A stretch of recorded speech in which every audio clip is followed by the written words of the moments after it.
oras na yun. At bakit nawawala yung cellphone niyo? Luma na kasi. Nasira. Eh, anong importante tatawag mo sa kanya para istorbohin siya? Wala lang. Kakamustahin ko lang.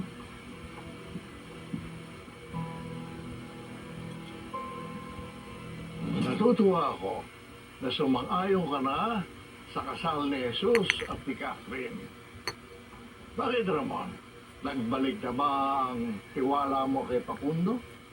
Hindi na ba ako nang kinalaman sa Facundo dito?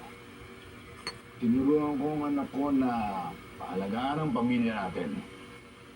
Ngayon, nagdesisyon na siya na magkaroon ng sarili niyang pamilya. Ako naging malaking balakid sa kanya. Hindi na mahalaga yan, Ramon. Ang mahalaga, suportado mo na sila ngayon.